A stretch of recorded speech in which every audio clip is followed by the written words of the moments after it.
ลองตั้งอันยำเป็นยำมีมานั่นก็หึงมาเปิ้นตีห้องว่าปื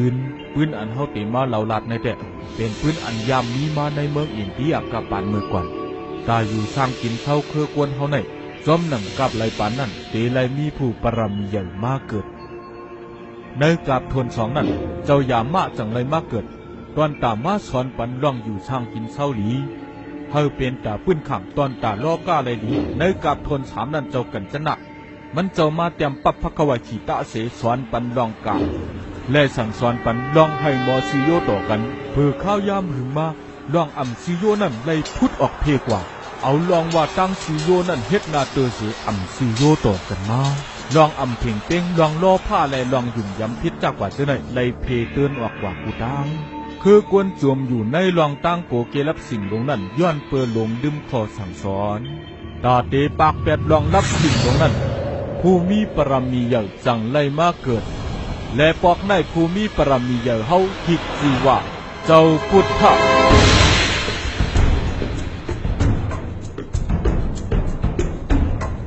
หลายกับหลายปานป้วนกว่าไหวเสปังตึกมหาพรตาปังตึกลงอันแข็งเอาเมืองอินเดียไล่แตกออกกว่าเป็นนายสืบหลายเติงไหวเสปังตึกป้วนมาแทงสองเหงหาปากปีในเมืองอินเดียปอดของนัดอันอยู่หิมจำเติงหวยสลีและเติงมาคทะมีเมืองอันห้องชื่อว่ากับปีละวานเมื่อพ้องนั้นมีผู้คัดฐานแก้แขนจือลือเจ้าหนึ่งมันเจ้าเป็นเจ้าจอมเจ้าเคยสักยะห้องจือว่าเจ้าสุดทอดนะเป็นผู้อุปเปิงเมืองกับปีละวาน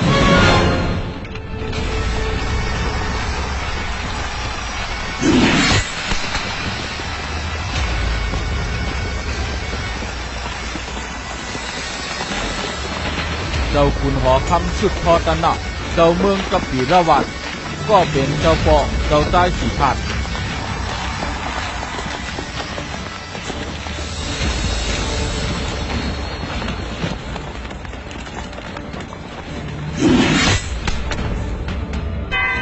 กาตีเมืองกับปีละวัน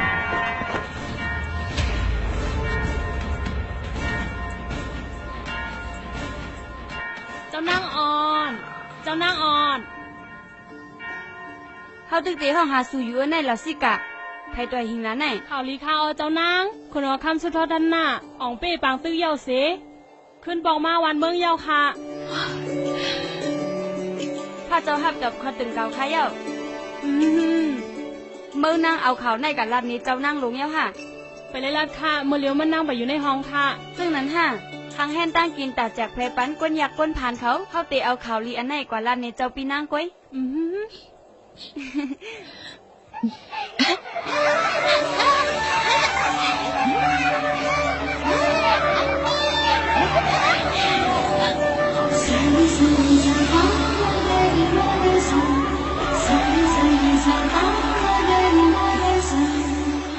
nhấp lấy nhau nhấp lấy nhau nhấp lấy nhau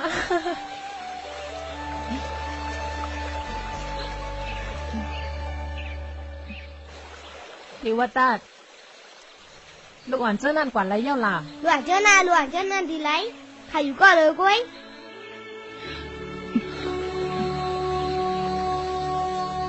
เขาเป็นสังกว่าเย้าหลานไหมข้าเด็กายาน่ะฮะดีกว่าไรกว่าฮาเมคาขึ้น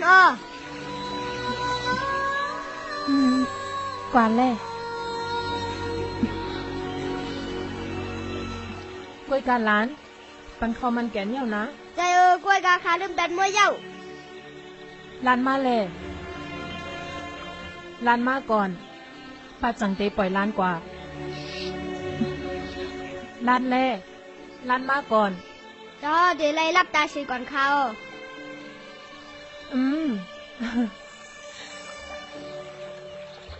เจ้าแม่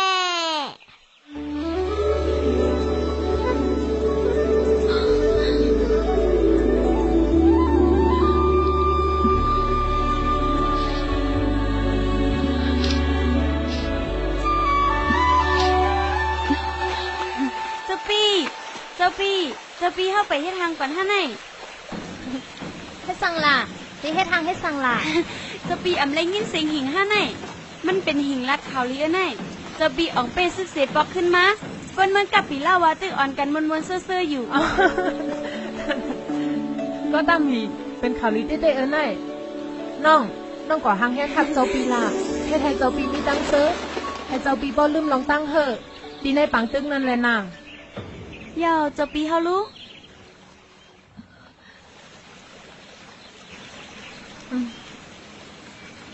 มีไผใครมีตั้งเสื้อจอมผู้ยิ่งอันเต็มทนได้หรอก เจ้าปี เพราะคุณหอคำหันหน้าเฮามันก็ได้ขิงเงาแทงย้อนมีลูกปันมันไล่ เจ้าปีเฮาเมตตาปันให้คาไรก็กูจอมมันเปื่อให้มันเจ้าไรเป็นปอก้นตาให้เมืองกับปีลาวัดไรมีหนอแต้นคือในก็ป่นมา4 ปีเย้าต่อข้าก็ไปมีลูกนางเก่า น้องเป็นตีมุงมองอันเดียวตอนตาปีอย่าไปหย่อนใจแล่ ข้าก็อำไข่หันปีนั่งเฮาหย่อนใจเหมือนกันค่ะตอนเร็วในเป็นปุนพ่อน5 ปีน้องตาเตกว่าฮับเจ้าปีปอกเมือง ให้เจ้าเข้ามาเป็นอย่างนี้ให้เจ้าเข้ามาเป็นอย่างนี้ให้เจ้าเข้ามาเป็นอย่างนี้ให้เจ้าเข้ามาเป็นอย่างนี้ให้เจ้าเข้ามาเป็นอย่างนี้ให้เจ้าเข้ามาเป็นอย่างนี้ให้เจ้าเข้ามาเป็นอย่างนี้ให้เจ้าเข้ามาเป็นอย่างนี้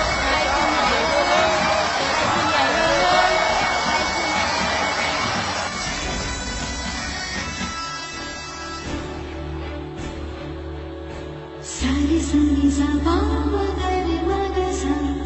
Sari sari sa ba ma ga re ma ga sa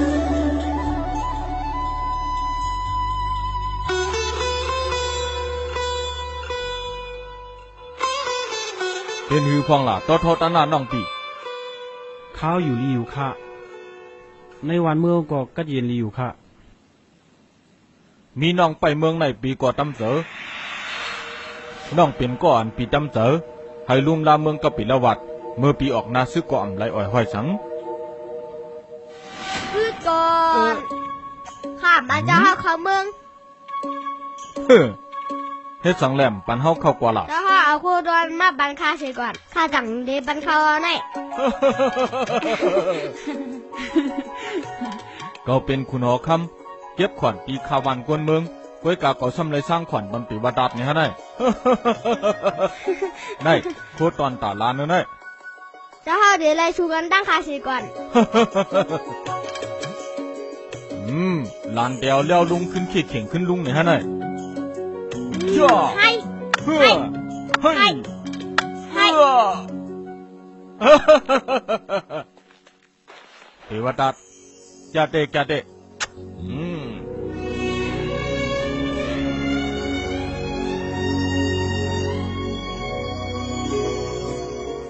ก่อนละฮะไอ้เจ้าของน้ำมันขึ้นใหญ่เฮ้ยไอ้ขึ้นใหญ่เฮ้ยไอ้ขึ้นใหญ่เฮ้ย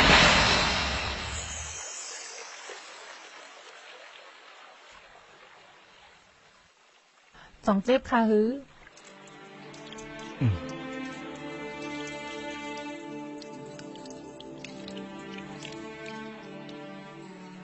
เจ็บน้องมายาตั้งเจ็บในเตียบกันไรตั้งกรรมสตาผ้าผ่านผีปันให้เฮามีกูลองก้อยกาตีซื้อมันแต่เฮามีสังตัวเอาเมเป็น2ก้อยังมีลูกเฮาเฮ็ดให้สู่ขี้มอง มันนานมีก้อยค่ะไรบอกว่าเตรียมมีค่ะนะกูรู้ว่าซาพอที่ไรส่งข่าวมา พึงสังเจมีมาพุงลาวเมื่อกลางวันสดจู้ลูกกำผาเดือนเตเข้าสู่กรากายาสีลาวสุกเข้าสู่มัสสายาสีมันเป็นนักขัดยิ่งใหญ่อันพุงลาวมาโฮมกันปอกในเป็นพุงลาวอันเลียวกันมือพ้องเจ้าอย่ามากเกิดเตไลแฮนเขินผู้นับยามย่ำต่อเลียวลองตึงเก่าย้อนสู้เฮาตึงเตไลหันคอตอบ เฮาเคยหันสู่มีลูกใต้จึงเปิ้นมายา ข้าก็หู้ว่าเตไลเป็นแม่ก้นอยู่หือ ก้วยกาขยุ่มย้ำว่าน้องก็ต้องมีแต่มีลูกปันเจ้าเฮาไว้อยู่ หายใจเต้ละ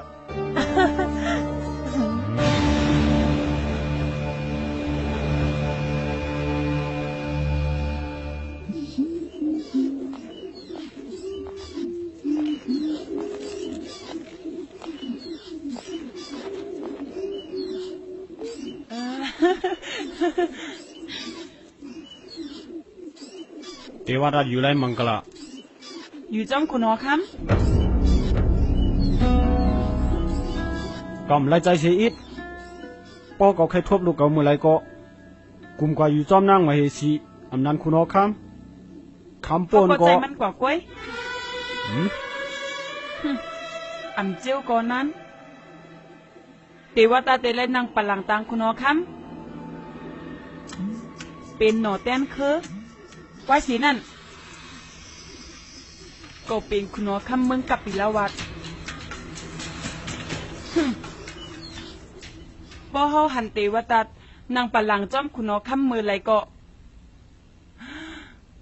ในใจเฮาเกิดลองมุงมองเฮาเลยยินเสียงปันแห้งเจ้าเทวตัดหนอแต้นคือให้ขึ้นใหญ่เฮือเฮืองเจ้าเทวตัดหนอแต้นคือให้ขึ้นใหญ่เฮือเฮือง ชีวิตเมืองผีในร่วมกวยละมังกลาเมื่อไรแลเจ้านั่งมาอย่าอำนันเจ้านั่งก็จะมีลูกชายมาป้อนไหนเด้เมืองผีในร่วมสูนั่น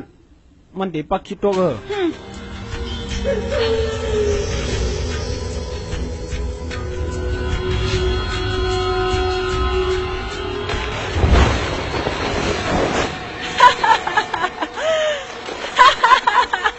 สูใครคุยสังหลานแน่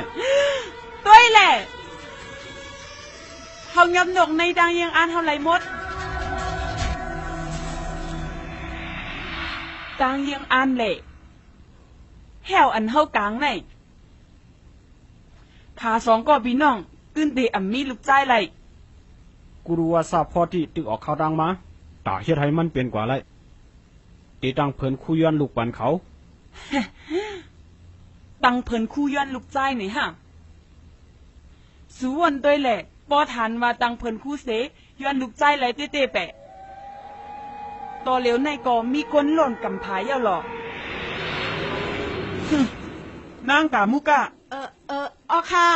เอากาอือเจ้าในกว่าครั้งไว้ตาเตว่าตาเตแลเอาเฮ็ดตีจ้ามแมน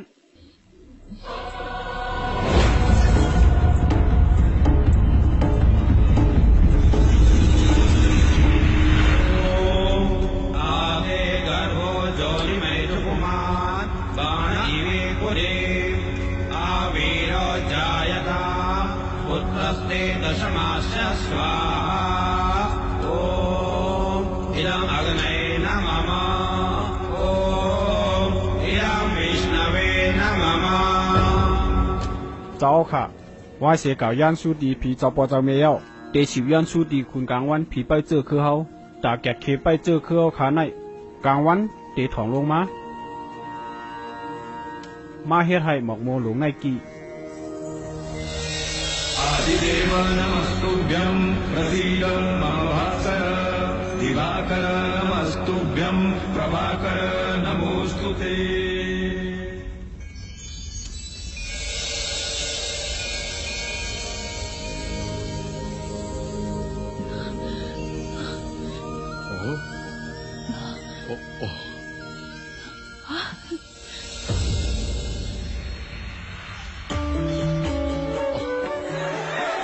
จอมยาวค่ะจอมยาวค่ะ จวมจอมเยาค่ะเจ้าเฮาจวมจอมเยาค่ะหมอกโมกีจิ้งไหนปองว่าการสตาเตลีขึ้นเยาค่ะ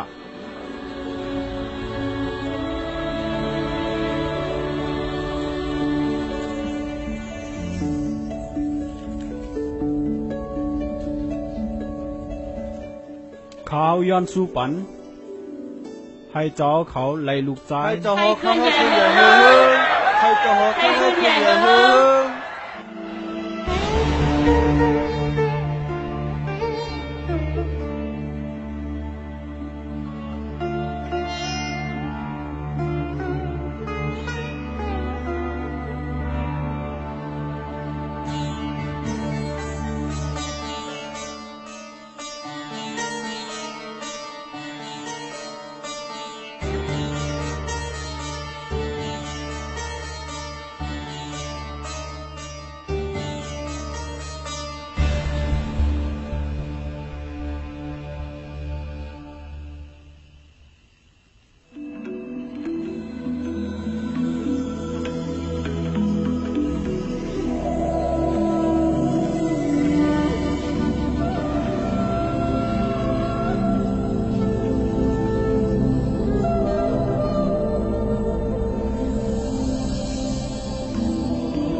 นั่นเป็นตั้งฝันอันเจ้านางสิริมหามายานอนฝันไหว้เสย้อนสู้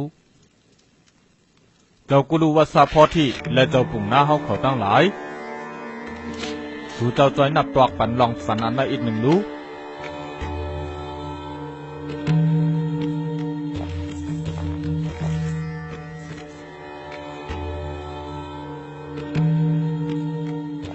เจ้าเฮาในเปลี่ยนพันลีค่ะหมวกโมสีแรงกี้ปองว่าเปลี่ยนตั้งขึ้นใหญ่จ้างเผิกลงมามีตีปองล่องเลี้ยวกล้วยผู้มีพุ่งกามใหญ่เตมาเกิด หล่อนจมๆนะเจ้านางจับสันเถียวข้าได้ จอนจมจอมยาเจ้าปีจอนจมจอมยาเจ้าปีจอนจมจอมยาเจ้าปีจมจอมยาค่ะ จมจอมยาวคาเจ้านั่งมาเฮสิ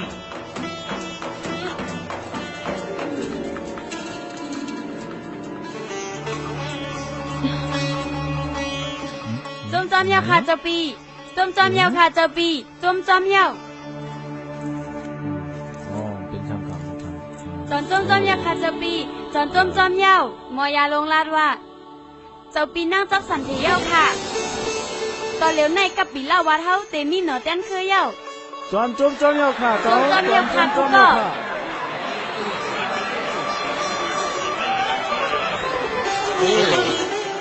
มีเทียงเราหนึ่งค่ะเจ้าเฮาลูกอ่อนนั้นเกิดในราศีพุงลาวในเตได้เปลี่ยนผู้กัดแขน ย้อนให้เป็นเจ้านั้นเขาเป็นคุณหอคำกวยกรรมมันจะเป็นคุณหอคำเหนือคุณหอคำมันจะเป็นผู้กัดแขนมันจะเป็นคุณสักเจ้าวันนี้เอาเด็กนั้นเอาเด็กนั้นเอาเด็กนั้น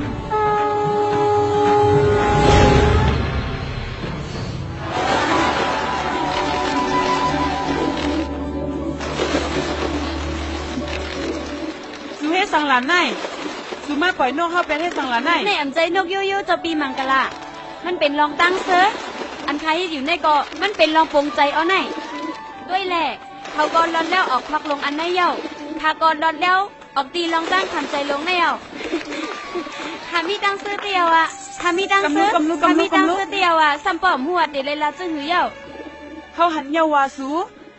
มีตังเสื้อนำกาหืออันวันนั่นก็ป้อตานสูก็ม่านเยาวยิงป้อตานว่าอ่ำใจเจ้านั่งมายาม่านเยาว ใจเย้าอ่ะว่าเป็นคาก็ป้าดองหลวนก็ในแต่คาตั้งเตียมีตั้งเสื้อตันในก่อนก้อยกายย้อนเปว่าปีนั่งคาก็ป้าต้องแหละคามีตั้งเสื้อเป็นสองปุนก่อนก้นก็อันกึ่งตันเตเลยมีลูกเย้า จึงหือก็เยาวเจ้าก็อ่ำถูกลีแม่นนาป้อเป็นตันใน ความโกนกูบอกว่าลองสิเกเฮตาในมันปิวอยู่ในลมว่ะเจ้าเตตีอ่ำหู้หลอว่าจังมีตัวอันเอาปัญหาเอาลองกำให้มาปันเฮาก็จังเป็นไร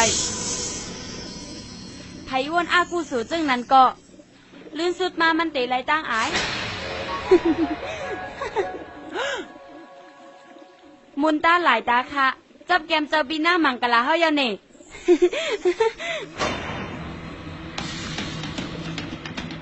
แกมเก่าแต่ลูกมุนตาหลายตาไม่กุ้ยก็ดามีกุ้ยกาเก่าเตเฮ็ดให้แกมมือเลยนุกน้ำตาเจ้าเก่าบ่ว่าแทงกำหนึ่งก้อย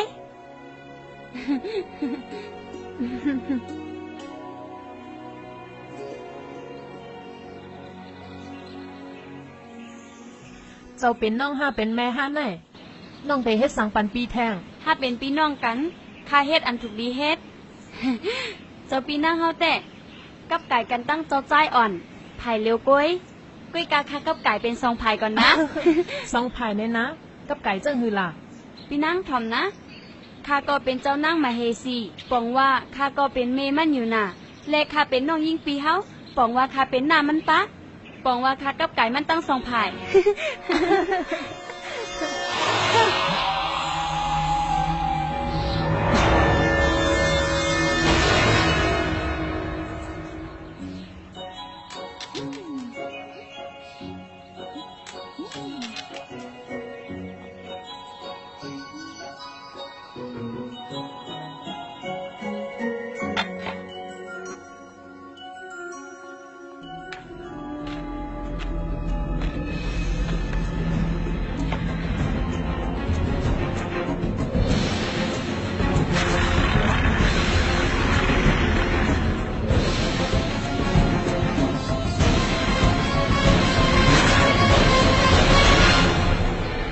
ดูเว้ย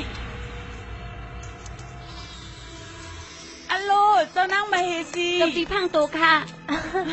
เจ้านางเห็นสังหลานไหน เดว่าตัดเล่นใหม่เห็นอยู่ เจ้าปีนั่งเหยียดประหลาดเหงาไหน จ่องเจ้านางเฮาเป็นสังฆาหืออัลโหลพระลาเป็นเจ้า สังลมแต่เจ้านางเฮาติดตกลูกอ่อนก่อนอันนั้น ให้มันเป็นตาผู้เขียนเฮากล้วยละเฮาตื่นเต้นและเฮ็ดปางโหมจมต้องใหญ่จงใจคือเจ้าปี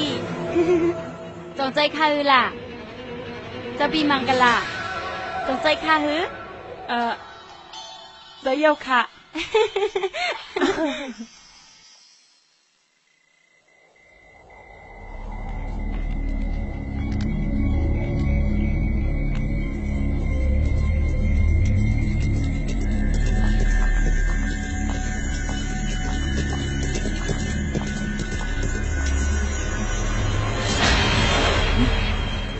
เจ้าเฮาถามหาข้าไหนฮะ ก็เลยยินมาว่าไม่ใครกบกูจอมนางเหล่าซี่กันนี่ฮะจองเจ้าหือ ลองขานั้นมันลำลองค่ะ กวยกาปอเหล่าซี่กันนั่นมันย้อนเอาแคบคำเป็นการต้องทำนะฮะ ใจเอาค่ะ เก่าปันไม่โกปันกวยกาเมื่อเดลัยเหตุการณ์บันเก่าเมื่อเดลัยกว่าสอกหาไว้ง่วนอันจังเหตุให้กวนตายเลยนางหือเมื่อปวดเดป่วนปานกวนหายายาขายไรนั่นเมื่อเลียวเปลี่ยนตื้อตั้งดีปุ่นตาเมื่อเดป่วนตุกข้าเย้าเก็บเอาแล้วเก็บเอาแล้วนั่น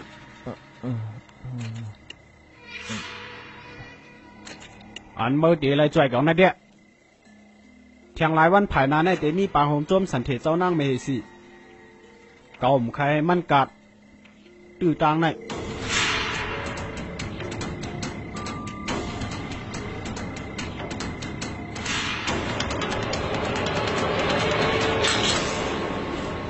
นั่นเป็นรองเฮาติละเฮ็ดในวันปางโหมจมสันเท ไผบันแคบคำสูงมา เฮาลาดไรแล้วสิกะ เฮาเตะฆ่าตัวตายป้อสุ่มลันในเฮาแตะ ก็ลาดสูเขาเตะเอาเฮาตายก่อนคำปล่อยเฮาไว้หรอก ก้อยกาวา ทำหน้าเราสิกะสูได้เป็นก้นใจกว่าเที่ยงหึงกะหือและเฮาติละเฮ็ดก้นขายยากว่าเที่ยงหึงกะหือ ป้อคุณเอาคำหูร้องในลูก มันอยู่ที่สูก็เราสิกะสูหักไผนำเสียเพอโกปันก็นั่นแหละหนอแต้มคือขุนหอคำคือจักยะ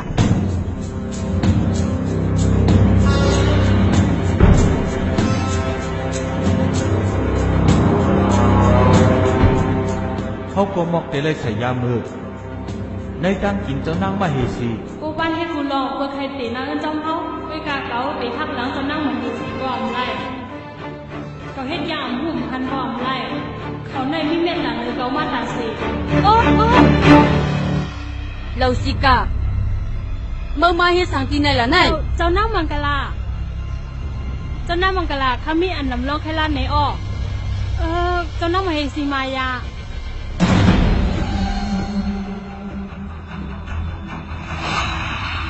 เมื่อเดือดรักพี่สัง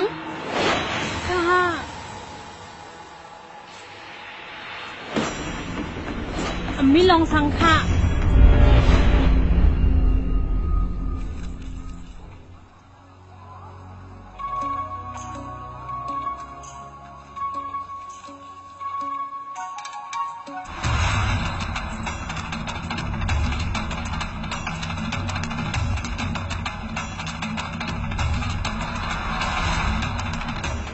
เจ้านั่งเฮาค่ะข้าไม่ลองไปอุบจ้อมออก เราสิกะไม่ไปรักกำลื่นเอาละ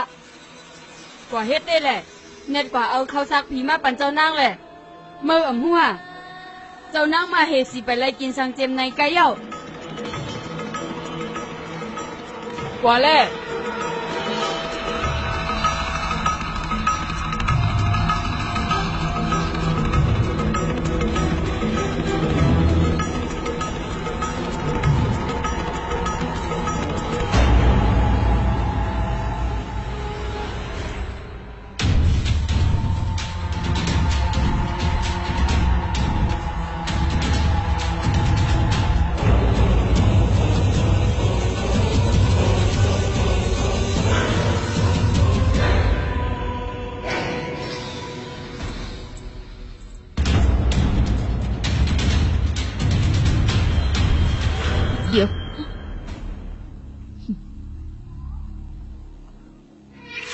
เจ้านั่งมาเฮสิก็ตะมีในคาเน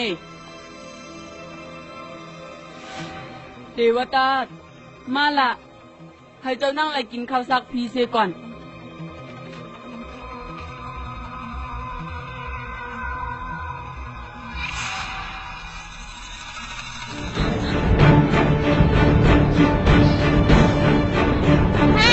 ขาจะมาเลยขาเลยก็จีนซัง เลยก็นันเกาเตปอนไม่อันตังอาซบแล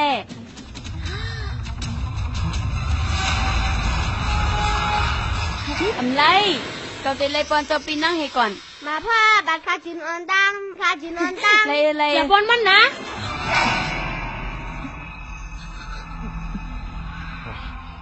กึดข้าเจ้านาง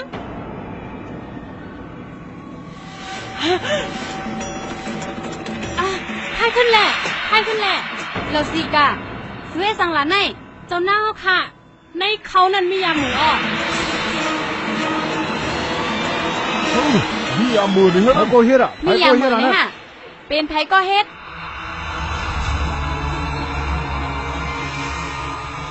ไผใส่ยาเบื่อในดังกินลาดเกามาลูก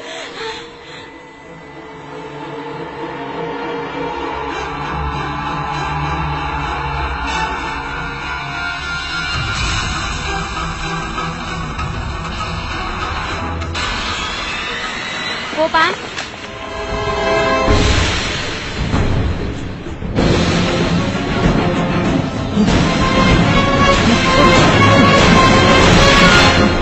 เขาจะไม่ให้เจ้าไหนเลยอ่ะนัดมาเลยกูปัน เป็นช่างไม่เฮ็ดเรื่องนั้น ลาดมา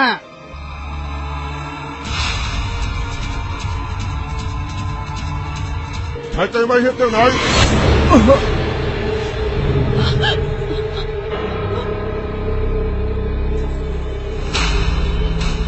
เจ้าเฮ็ดสั่งหลานได้เขาหลุดคาดดอกเตมันตีกูปันมันติดจังจีก่อนอ่อนเฮ็ดนั่นไร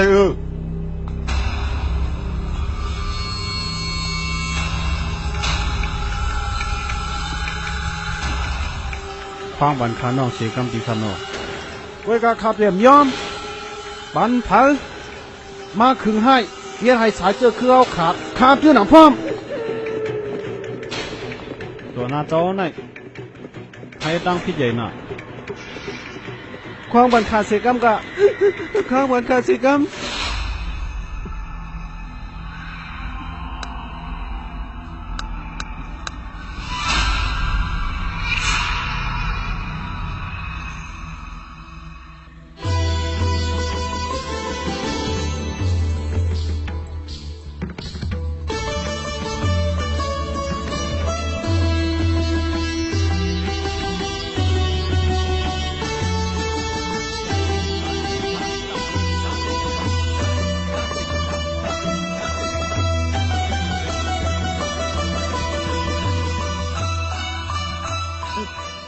มาเฮซีคามิลองไคลาดอ อำตาบย้อนควางกอนไล่มังกันลา มาเฮซีคุณหอคำตกอยู่ในเพเขน สูว่าหางก้อนในมังกันลา ใจตีคาออ ซุ่มสูออกกว่าก่อน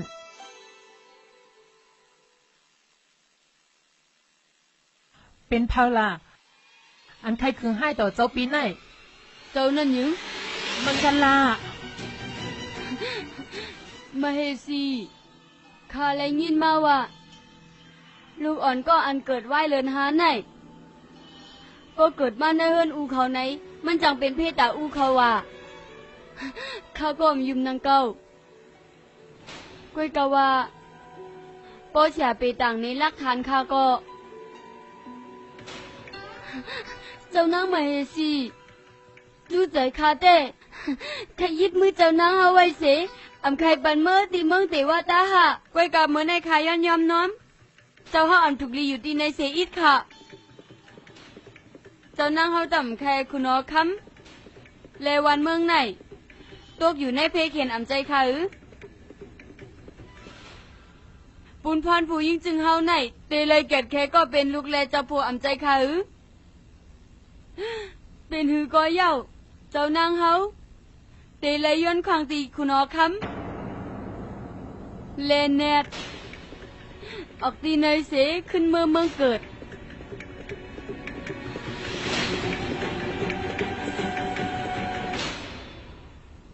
โมฟูกังในเจ้าเก่านางเตเมืองเตวตาหะ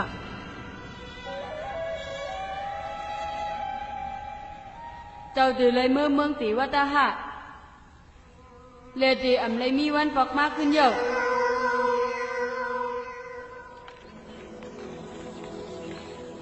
เมื่อหนังว่าเตเฮอำมีไผหามนางยิงลูกอ่อนและคุณหอคำไหลตั้งหำหยับสามอันนั่นตอนเหลียวมีในตูคานางหมดยาวค่ะ เปี่ยมไข่ปันเฮาน้องกว่า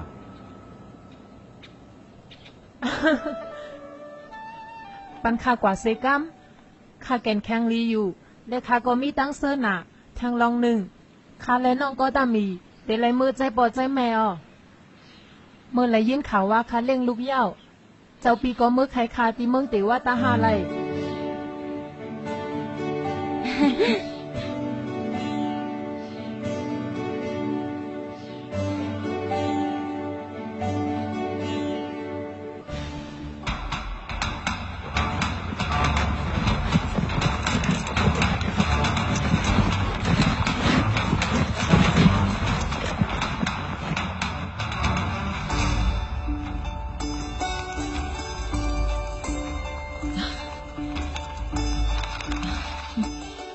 น้องลาดใจเย้าอันให้เฮากึดลือตีนในเฮาอ่ำไรมาแอวป่าลุมปิ้นหนีหึงเย้าตีนในหังหลีเตเย้าว่ามันหังหลีเตตีนในเป้าตันมองผีเนลินเย้าว่า ใจเย้าค่ะเจ้าปีเฮากว่านั่งลือเฮือใจต้นไม้นั่นก่อนค่ะข้าเตกว่าเอาตั้งกินตั้งแยมมาปัน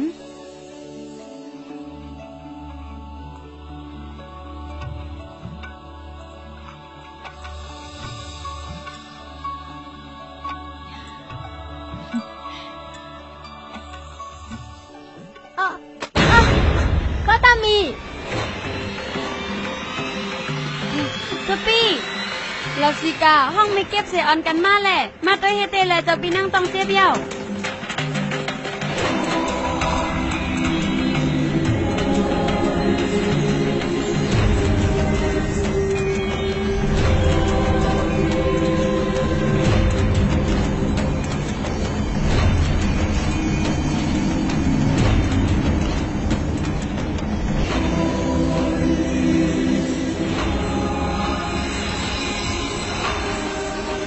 นรธาอออกข้าสลาเฮา มันเจ้ามาเย้าเจ้าจอมจะเจ้าวราดงไหนมันเจ้าเดี๋ยวมาเกิดเย้า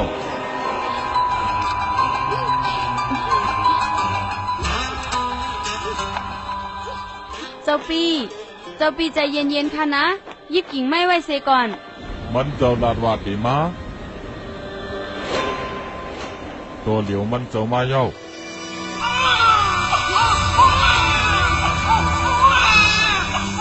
จมเหี่ยวค่ะเจ้าปี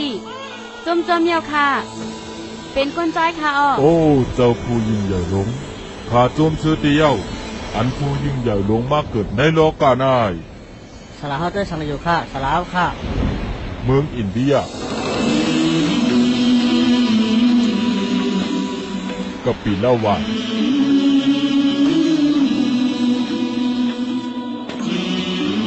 ส่วนเสื้อหลุมที่นี่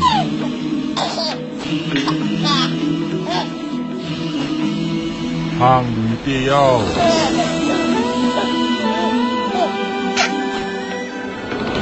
เป็นรองจึงจังอันนี้เข้าเจอที่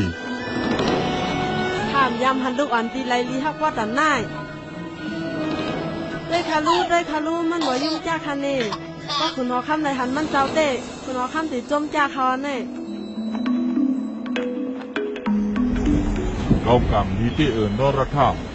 อันไรมาเกิดในกาปานใน กับปานอันมีผู้ปรมีใหญ่มากเกินเจ้าเฮาหลัดทารุถ้าเตเลยห้องจือเจ้าเฮาว่าซึ่งหือ เจ้าลักทาลุเจ้าปีเฮาเตต่างปันซื้อเจ้าจ้อยอ่อนว่าจึงหือ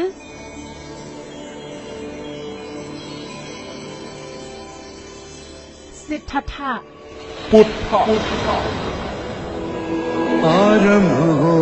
गई และปืนพุทธะเจ้าเฮาก็ได้เกิดขึ้นมา सुनो सुनो ये बुद्ध कथा ปืนพุทธะเจ้าตอนหมายหนึ่งสุดกว่าเย้าสุดด้วยแข่งตอนหมายสองเสียกับ